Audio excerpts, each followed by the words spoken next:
Welcome to Whole Team Eats Podcast, a 24/8 media production. Ever wonder who trains your favorite athlete? Join Tim Miller as he takes a look at the behind-the-scenes training of professional and collegiate athletes. Tim connects with trainers, athletes, and others in the sports community to share their stories. This podcast is dedicated to highlighting the work of athletes and trainers to inspire action and build community.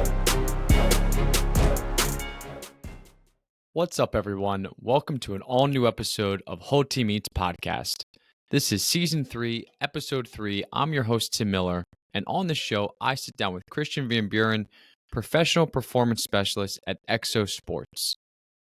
Growing up in Louisiana, Christian found a passion for sports early on. Christian was highly motivated from a young age into a career in football following his father's footsteps, who played collegiately. Christian went on to realize his dream when he committed to Northwestern State University to play football. After his playing days at Northwestern State, Christian was fortunate enough to participate in an NFL Pro Day. Although it wasn't the outcome he had hoped for at the time, it was at this moment that he realized a pivot into training athletes was his path forward. On the show, we discuss Christian's background in sports and how he transitioned from being a player to a professional performance specialist. He emphasizes the importance of building relationships with athletes and treating them as individuals first before training. Christian also shares his goals for the future and offers advice to his younger self. It's my pleasure to introduce Christian Van Buren to the show, performance specialist at Exos Sports. Christian, welcome. Thank you. Thank you for having me. So, we're really excited about this episode. You and I had connected, I guess it was a few months ago at this point, and it now seems like we're starting to flip back into off-season for a lot of different sports, football, baseball. I know basketball is kind of in season right now, but if you could, just for our listeners, now that we're in December of 2024, it's hard to believe, how has training been in 2024 for you and Exos as a whole? We've done just training going into 2024. This past year in 2023, we've made a lot of big moves within the sports performance game. We've embarked upon a ton of new things, a ton of different populations, and it's been a wild ride. I think it all starts back on January 2 of 2023 when we took in our combine class. That's always something that we like to hang our hat on. It's always a big event, a big program for us, and we hit the ground running in January 2, gained a lot of momentum and traction within this game, and we're able to help out a bunch of our athletes. I think we had roughly 47 athletes in that program, and out of the 47, all 47 signed, 36 of them actually got drafted. So did some really big things in the NFL combine space and pro day space, and that kind of got the ball rolling for 2023, and we then moved into, MLB off-season training, WPF, and professional softball training. We moved into, for the first time in our facility in a long time, we were able to get back into the NBA pre-draft experience, and we had, G.G. Jackson of the Memphis Grizzlies come through, and he put in amazing work, and he earned it, and he got drafted, and so we had all those things happen in the spring, moving into the summer. Off-season training for the NFL kicked back up pre-OTAs in the summer. We had a big showing there, roughly 40 guys, give or take. Those guys come in and out all year based on what they have going on in their personal lives. But at one point, we had roughly 40 guys in the building on top of all the other sports populations that we had in that summer. So the summer's been rocking. And then now that we're in the fall, getting ready to move into the winter time in early 2024, most facilities would tend to drop off after their pro and elite athletes kind of matriculate their way out of the building into the season. But we just kept ramping this thing up, and we started diving more into the youth and high school elite space and working with those athletes and showing them some love and making sure that they're developed and they're growing as the young individuals and young athletes as well. And obviously, we still have our NFL free agent program rolling. And things like that. So we have a lot going on. It's been a wild ride in 2023, and it doesn't look like we're going to be stopping anytime soon. So it's been very, very enjoyable, and we're excited to see where 2024 goes. Yeah, it sounds like you have a lot of things in the works for 2024. It's only the beginning for you and for Exos, and you've come a long way personally as a trainer from our conversations previously. But that's great to hear, and the success rate of the individuals who were there for your 2023 January 2nd class, who are combine and you're getting ready for the NFL draft eventually. 47 out of 47 signing, 36 out of 47 being drafted. That is uh, elite stats. Like that is incredible to hear that type of success in your program. And really, you don't have to go any further than those stats right there for people to kind of give the validation to your training and the work that you're putting in with athletes behind the scenes. It's obviously paying dividends not only for you guys and your brand and everything that you do personally as a trainer, but it does a lot for those athletes moving forward and realizing their dreams in the NFL. So that is wonderful to hear that. If we could just take a step back, and we'll get more into the training for 2024 in just a bit. But could you tell our audience a little bit about you personally, how you where you grew up, did you play any sports, how did you eventually make that transition, and did you find that training was your calling at some point? Yeah, for sure. So I grew up. I'm from a place in Louisiana, called Pineville, Louisiana. Not a very big place at all. A lot of people don't know where it's at. If you take your finger and you put it right in the center of the state on the map, that's where my hometown is. It's a sister city of a bigger place called Alexandria, Louisiana. Um, some people know where that's at, but my hometown is very small. There's roughly 14,000 people in that town. If we want to go to the mall or anything like that, we have to cross the Red River into a place called Alexandria, which that's not very big either. I think Alexandria has maybe 50,000 people. So I'm from a very small place. And I grew up, playing outside. Where we're from, it's not necessarily rural, I would say, but it's very much so like the country. Kids still play outside. It's not uncommon to see people riding up and down the street with horses, and some of the area high schools still allow kids to ride horses to the high school. So it was one of those kind of places. So man, me and my cousins, and we grew up playing outside, and um, I would say it was around 4 or 5 years old that I was really interested in the sports, and so I got into soccer, playing in the soccer league, and loved it, enjoyed it. That's kind of where my competitive juices really started flowing. And one day when I was like 7 years old, I turned on TV one day and I was watching the Atlanta Falcons play. And Michael Vick, I saw Mike Vick for the first time, and I looked at my dad and I told my dad I want to play football. And they were skeptical of allowing me to do that at one point. Um, but my dad then revealed to me that he was a former football player, and so uh, we hit the ground rolling with that. And I carried football along with other sports here and there all the way through the collegiate ranks at Division I Northwestern State. And it was around that time in college that I was like, okay, I think I really, really want to be a strength and conditioning coach. And, that's how I got into this space, and that's kind of what inspired me to take the next steps to move into this space. That's awesome. So it was your playing time at Northwestern Northwestern State University, yeah. Northwestern State University that you really found your passion for training, even though you realize, hey, playing is great and it's something I've always been passionate about, but you've kind of channeled that same energy that you had towards playing the game into training. And obviously it's gotten you into one of the most well-known establishments in the training space, as Exos is super well known and a renowned training facility for athletes.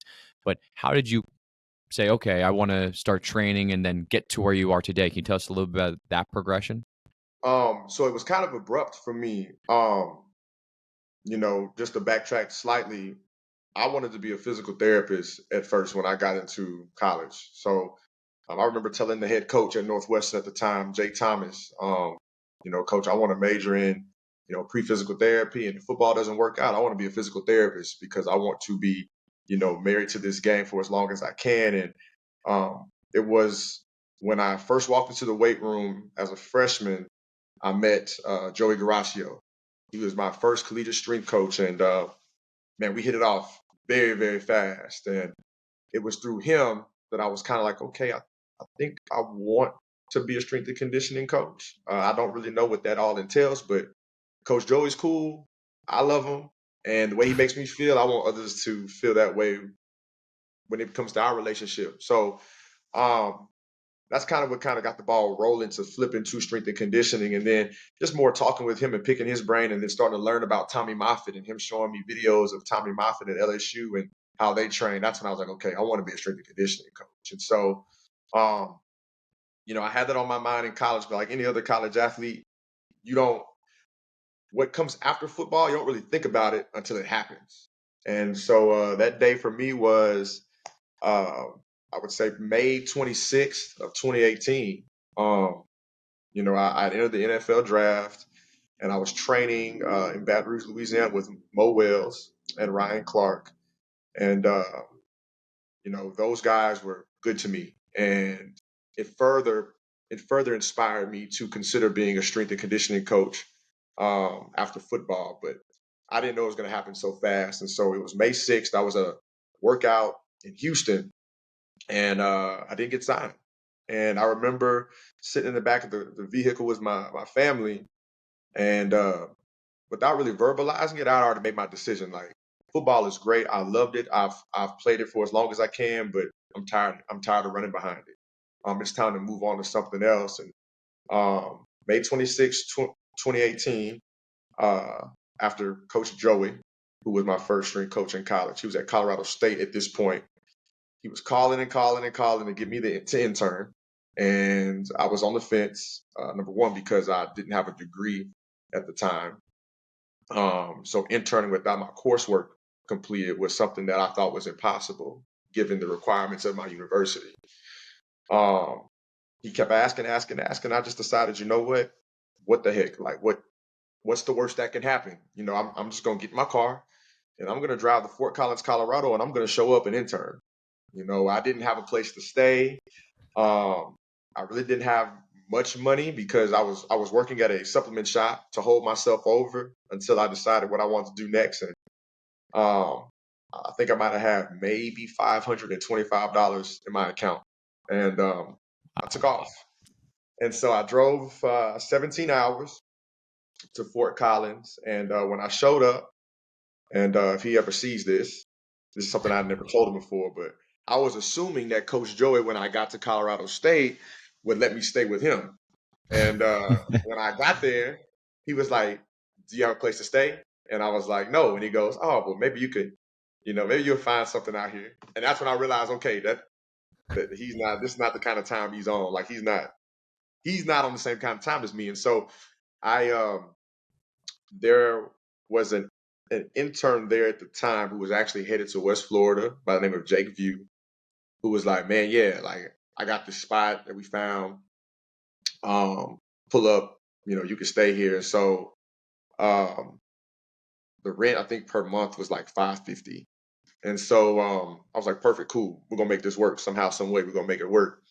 And so I pull up to the place, and the room was like at the foot of the staircase, kind of. I wish I had pictures. I don't have pictures, but it was at the foot of the staircase, and there was like a box spring on the floor and like a wooden like shelf to put my TV and no air conditioning.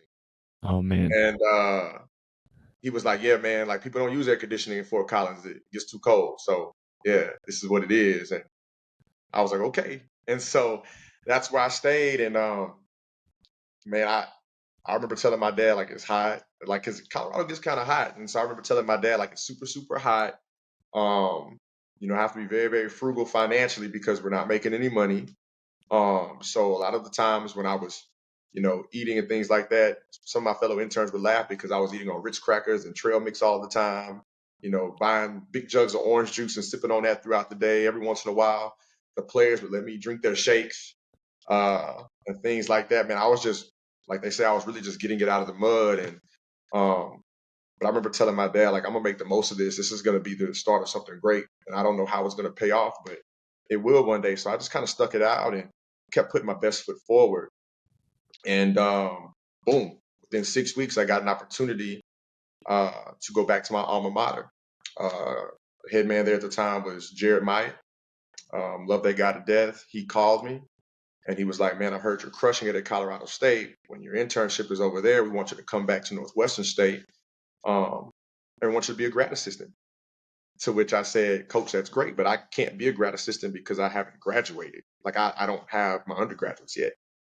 And we can talk about it now because times have changed. But he goes, oh, man, don't worry about that. What we'll do is you can work on your undergraduate, finish working on your undergraduate while you're here. We'll tell everybody that you're a grad assistant, and I will allow you to train athletes. And I was like, okay. And so, boom, internship's over. I get in the vehicle and I drive back to Natchitoches, Louisiana, which is still roughly 16 hours from Fort Collins. And that was on August 11th of 2018. And as soon as I got to the facility, we hit the ground running. He hugged me and he was like, cool, man, let's go upstairs. Let me explain to you what you got and let's just talk through some things. And so we were talking through some things and I was letting him know, like, Coach, I have to take a class here and there to get my undergraduate and things of that nature. And so he was like, cool, that's fine. Well, these are the teams that you're going to work with. And so he writes on the board every team that I'm going to work with. And a couple of those teams I knew for a fact were fantastic. I mean, I played there, so I knew things like, for example, track and field is going to be top 25 each and every year if they do it right. You know, I know that they're going to be fantastic. I know volleyball is going to be fantastic. And so I had some of these really, really great programs that I was going to be responsible for. And so I asked him, I'm like, okay, are you going to do the programming or not? He goes, you're going to do the programming. And I was like, okay, Coach, well, when I'm done with it, do I need to show it? He goes, no, you don't have to show it to me.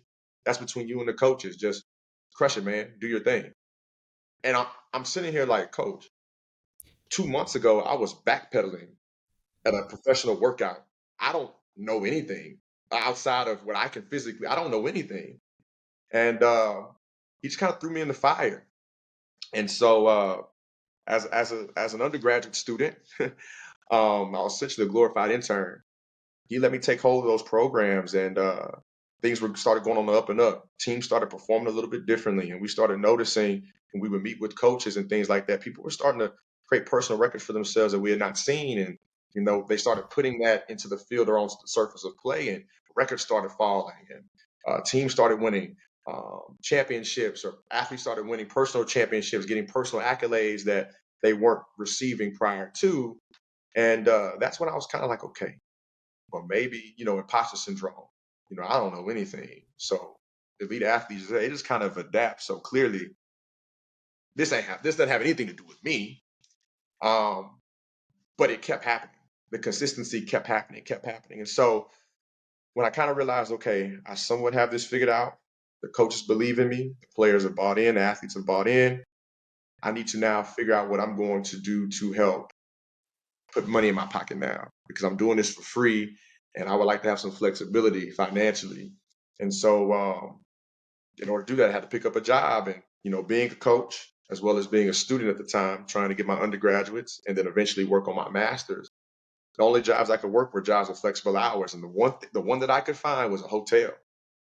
And so they were like, yeah, with the hours that you need, you're going to have to work 11 p.m. to 7 a.m.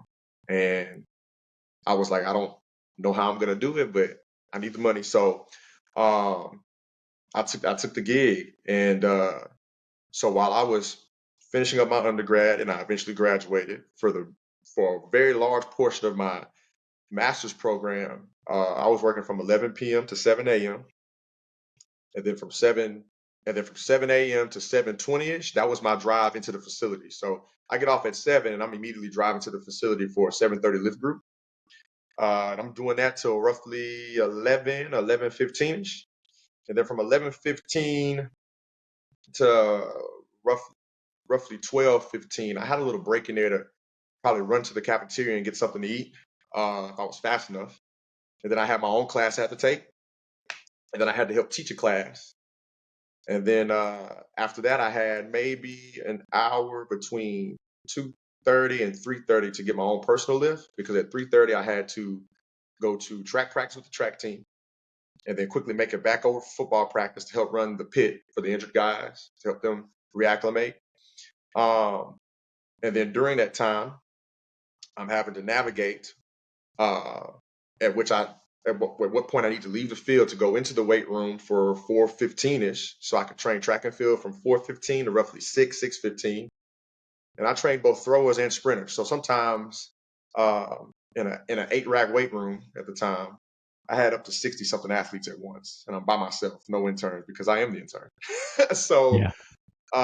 did that, and then depending on the time of the year, um, I would have maybe baseball or women's basketball or men's basketball. It just depends on the time of the year and the personnel that we had on staff. So sometimes I wouldn't be leaving the facility until 7:30, 8 o'clock at night. I would go to the townhome that me and my sister were staying in. I would try to knock out some homework, get a quick nap because I knew at 10:15 I had to be up to get dressed to go back to the hotel at 11.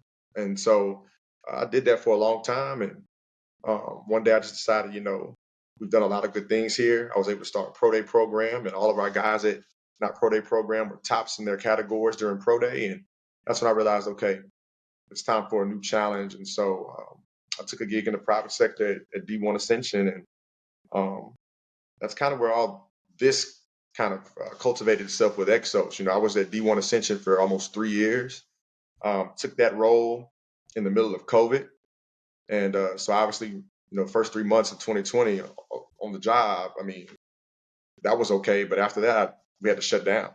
And but I kept running athletes through the building, mask on and everything. We were technically closed, but I was still allowing athletes in the Baton Rouge area where the facility was to come in and train with hopes that, once the restrictions were lifted, we could gain traction and keep the momentum rolling. And that's what happened. And man, before you knew it, a group of 2 to 3 college athletes that were skeptical about training during COVID, before you knew it, we were blowing the doors off this thing. And we had created a Rolodex of professional, collegiate, and elite high school athletes to upwards of 125 athletes.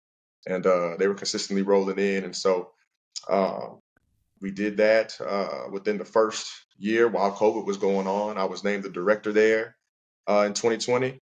And we kept that momentum all the way up until last year.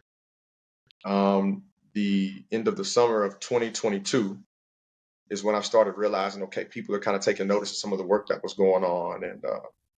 And so I got a random phone call.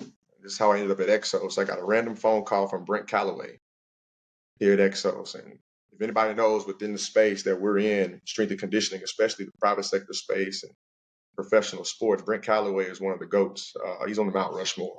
And he called me and he was like, Christian Van Buren, nice to meet you. I'm calling you because I see your resume here on the desk, but it's showing that I don't want to misquote him, but essentially he was saying that my resume was put in a pile of resumes that needed to be, set aside and or voided, maybe, for lack of better words. And so he basically said, look, I'm trying to figure out why this is the case. I'm looking at this resume, and I'm looking at these accolades, and I'm just trying to figure out why your resume would be in this pile. He said, what is your story as it pertains to us here at Exos? And I just kind of told him, like, yeah, like I've spoken with you guys before and, didn't get the job, whether that be because, I was told at one point that I needed a little bit more experience because I'm still really, really young at the time. I was 26 during the time of this conversation. I'd only been doing this thing for about 3.5 years at this point, almost 4 years at this point. And he went, okay. And he said, I also see that there was a job opening, but you turned it down. And I said, yeah, because I'm currently serving as the director somewhere. And he looked at me and he said, man, look, you've got some people in your reference list that I know. And I've talked to them about you. And they said nothing but good things. I love your energy. Let's talk more.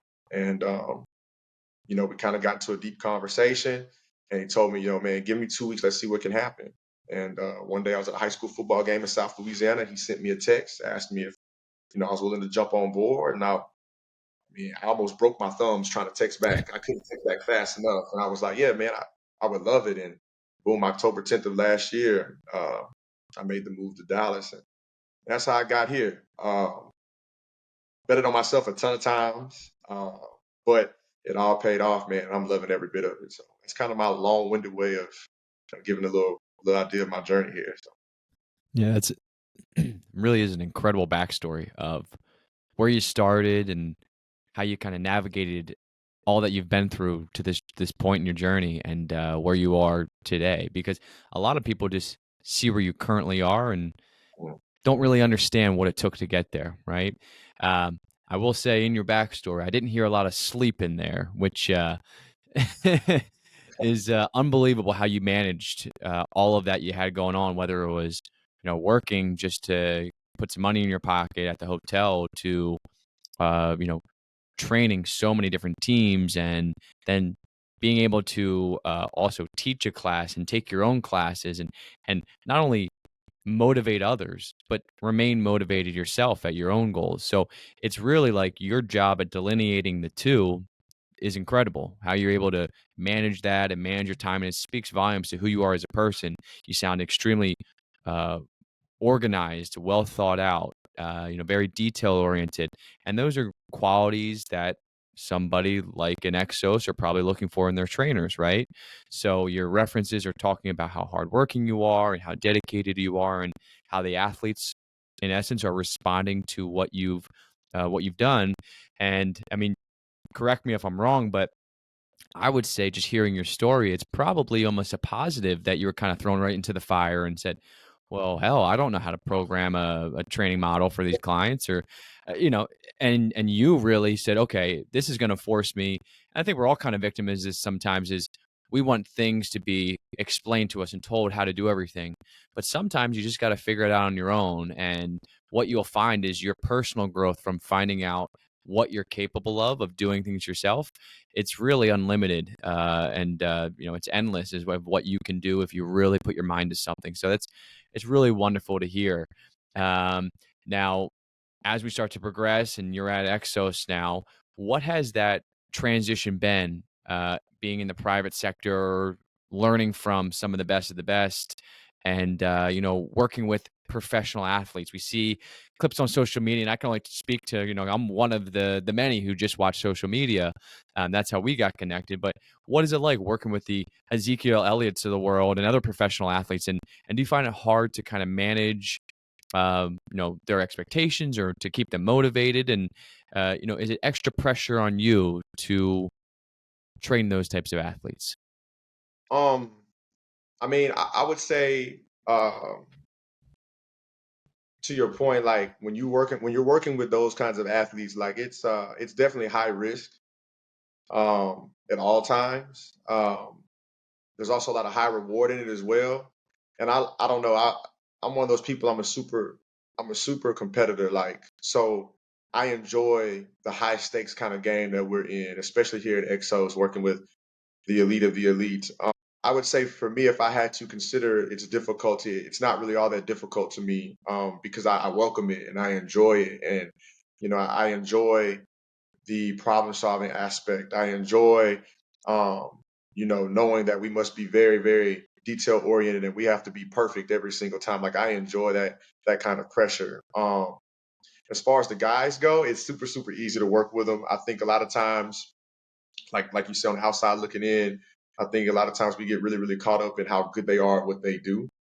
That sometimes it's easy to forget that they're human beings and they breathe just as we do, and they laugh and they giggle and they cry and all the same things that we do. And what I've learned very quickly is with those guys, man, it's easy like Sunday morning. Number one, because we're all the same doggone age, which is super, super funny to see because there's been a couple of times where I'm in the weight room with the guys and an athlete will come in and they'll see me and Brent or Dwayne Bradshaw, who's our director here, will walk them back there and introduce them to me, and they'll be like, "Oh, I thought you were a player."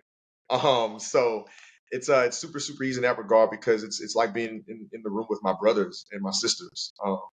Because we're all pretty much the same age. And so it's really, really easy to connect with them. And it's really, really easy to create buy-in because I'm able to speak to more than just them, the athlete.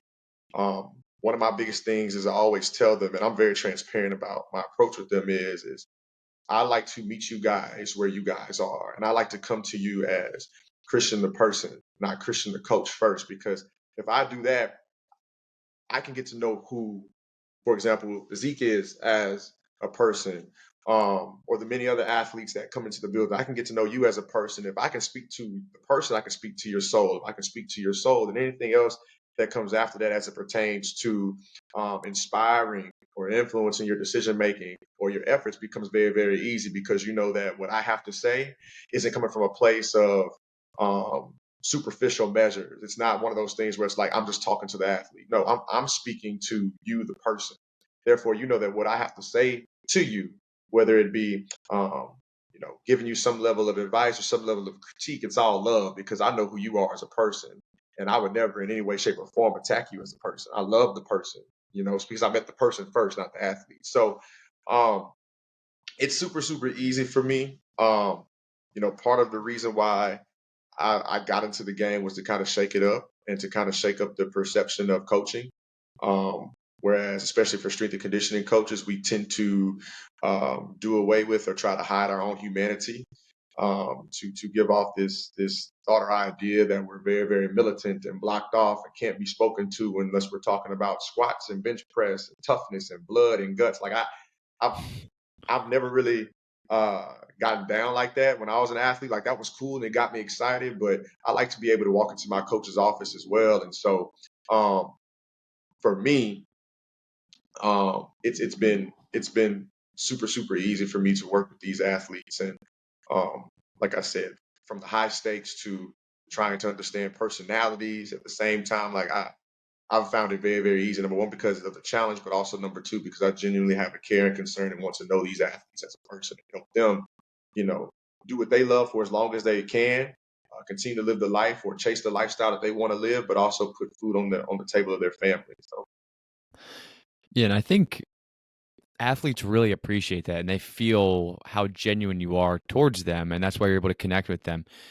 Really what it is for a lot of trainers is you need to build up a level of trust with your athletes, right? Because once you have that level of trust, you have a heightened level of buy-in from that athlete to, what you're saying and what your programs are, and when you create that level of trust, it's a really, you know, it really creates a great working relationship between you and your athletes. And a lot of these athletes we're talking about, whether they're moving from high school to college or college to the pros, or just trying to remain at the top of their games in the pros, right?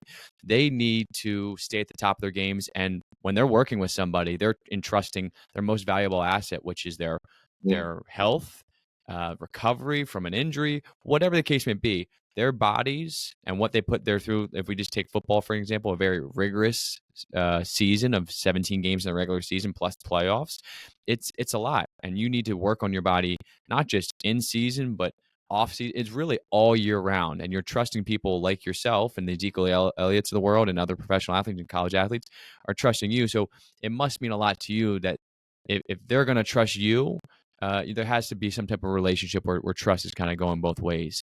Um, what would you say at this point in your training career? And I know it's hard to kind of think into the future, but 5 years from now, 10 years from now, what kind of trajectory do you see for yourself from here? um, so me and my father talk about this all the time. We get into very deep conversations, pretty much like this one that we're having right now. And one of the things we always bring up is the question you just asked, like, what does the next 5 years look like, the next 10 years, so on and so forth. And it's a question that I've been asked so many times in my very youthful career. And my response is shocking to most because I really don't know anymore. I say that, let me rephrase that. A lot of people my age with the um, level of experience that I have from a time perspective, I've only been doing this um, roughly 5 years. They would typically attribute their goals to a title or maybe even a location demographically. Some people want to be a director, and that's great, and they should aspire to do that. I've been blessed um, enough to have that opportunity. I served as interim head at Northwestern State, and then I was a director at D1 Performance. and director of pro and elite performance there as well. So that's kind of something that I checked off my list without even really looking for it. I just, kept putting my best foot forward and tried to serve those who we were entrusted to the best of my ability. Um, some people, their goal is to train professional athletes, and obviously we've been blessed enough to do that at this point and do it at a high level. Some people want to train, draft picks, and kind of like we spoke to. I mean, we had 37, 36 of those roughly this past year, so that's kind of been checked off, and so for me, I think that I'm at the point in my career, as early as some may believe it to be, to where now my goals, more so than anything, are something that have transcended that which we can actually tangibly touch and see. For me, it's when it's all said and done, when you bring up sports performance, I don't want anybody to ever have the conversation without bringing up me, as well as the people that have helped me get here. What that looks like, I don't really know. But what I do know is there's an opportunity to meet that goal if we just wake up every doggone day and continue to do the right things and continue to do the right things about the people that we're around and the people that we're entrusted with serving. So for me, I think it's just continuing to touch people in ways that move their spirit, and hopefully that will expand my web or my tentacles of influence past the borders of even this fine country, and speak to those worldwide, so that I too, my person, Christian, the person in my spirit, could then transcend flesh and you know uh, set forth something that lives forever, even after I'm well in the grave. So I think that that's kind of my goal at this point in my career. No, I have been doing this podcast. We're on season 3, episode 3. I haven't quite heard an answer like that yet. So, in the best way possible, that is an incredible answer to that question. And everybody's different, but the way that you're thinking about it and your outlook is, just different from others that I've heard previously on the show, and it's a really neat way of putting it and hearing it, just as being the host of the podcast here and listening to so many stories, and everybody's had a great answer, but that really is one that sticks out to me. So, we're excited to see where, you go in the next 12 months, because if you look back at your story, you never could have predicted the next 5 years ago, right? There was no shot from all the different variables and hurdles that you've overcome. And it wasn't just like a straight line up and to the right. It was up, down, sideways, stalled out, and then picked up again. You could have never recreated that if you tried. So, I have the utmost belief in just seeing with you for the last 30 minutes that you're going to accomplish whatever you put in front of you. As we start to wrap up here, there's one question I like to ask a lot of our guests before we kind of close out the episode here. And I'm not sure that you'll be any different from our previous guest, but I like to ask it anyway. What advice would you give to your younger self, let's just say starting out, and would you change anything about your journey to this point? I think the advice that I would give, I think the advice I would give my younger self would be, um, don't overthink it, kid, and just keep going. Um, I would say that I overthought this deal. I'm an overthinker by trade, I would say. But I've overthought this deal when I got into it 1,000 times. There were times where I absolutely wanted to quit. And every time I told myself I wanted to quit, the next question would always be, what else you going to do? And I couldn't answer that question. So I was definitely overthinking this thing. I think I think another thing I would tell my younger self is peace be still. Something that I've learned now that I've gotten to this side of the thing. But just peace be still and continue to just wake up. Um, because at the end of the day, if you ask anybody, we'll use Michael Jordan, for example. If you ask Michael Jordan, how hard was it to become arguably the greatest basketball player of all time? I guarantee you his first response is going to be something along the lines of, I don't know, it wasn't that hard at all, because he just continued to continue. And so I think I would just tell my younger self, continue to continue. Don't try to be great. Just keep waking up and being great. Um, and if I had to change anything about my journey here, I think you touched on it a while back. I wouldn't. Being thrown in the fire early, understanding the value of a dollar, working for, um, working for the bare minimum, minimum wage at a supplement shop, and having to strongly consider, you know, life-changing decisions, having to make the decision to finish an undergraduate, having to make the decision to obtain a master's degree, and having to fail the CSCS two different times and appeal it over and over again to take it, and you know, uh, having to go into the private sector, and navigate a private space, um, by myself with and learn, the financial side of this thing as a 24-year-old, and all those things. They were hard, they were treacherous. I definitely didn't come out of those things unblemished, um, but I would say it's through my scars that I found triumph, and so I wouldn't change anything about the journey. I think if the journey were to be different, there's no way that I'm even sitting here speaking to you. So I wouldn't change anything. That's awesome. That's a perfect response to that question. And you have an incredible story. So we really appreciate you coming on. And I think there's only one way to answer that question about how Michael Jordan would answer that question directed towards him.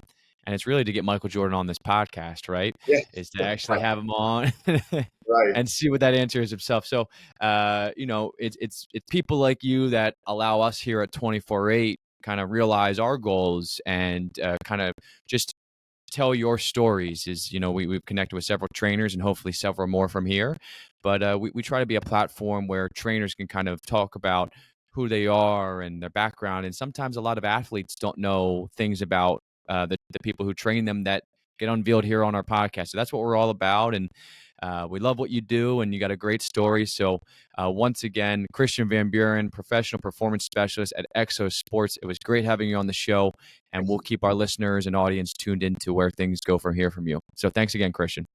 Thank you, my friend. Thank you for having me.